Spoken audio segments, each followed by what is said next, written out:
At syempre bilang isang affiliate seller, hindi pwedeng hindi tayo mag-upload. Kaya kahit na namamasyal tayo, yun din ang kagandahan o yun din ang perks of being an affiliate. Noong isang araw, namasyal kami sa Burnham Park sa Baguio City, City of Pines. Sorry babongga, namasyal ako sa City of Pines. Ito kasi yung 4 years old daughter ko, mukhang kailangan munang ilabas o ipasyal saglit. Kasi lagi siyang nakakulong dito sa loob ng bahay. Tapos wala pa siyang kalaro, wala pa siyang ibang batang kasama dito maliban sa atin niya. Pero pagkatapos ng school ng atin niya, saka lang siya magkakaroon ng kalaro or kasama. Kaya nilabas ko siya saglit, pinasyal ko sa saglit. At syempre bilang isang affiliate seller, hindi pwedeng hindi tayo mag-upload. Kaya kahit na namamasyal tayo, yun din ang kagandahan o yun din ang perks of being an affiliate. Pwede ka kasing gumawa ng video or mag-upload ng video anytime, anywhere. So ito na nga, habang nandun kami sa park, nagdala kasi ako ng product na pwede kong i-video doon. Nagdala ako ng 2 maliliit na product.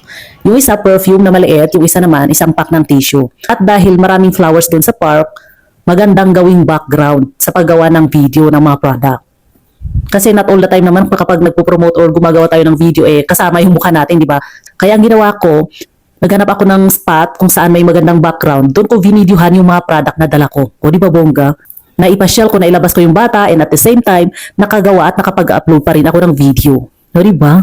Yun ang kagandahan ng pagiging affiliate. Ito yung magandang kumbaga trabaho or business ng mga full-time mom, ng mga stay-at-home mom and wives.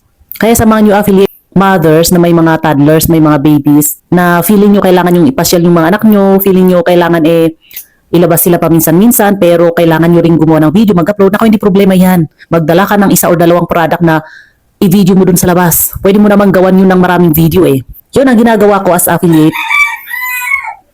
So yun ang ginagawa ko as affiliate kapag kailangan kong lumabas or pumunta sa ibang lugar. Na at the same time, nakakagawa pa rin ako ng video at nakakapag-upload.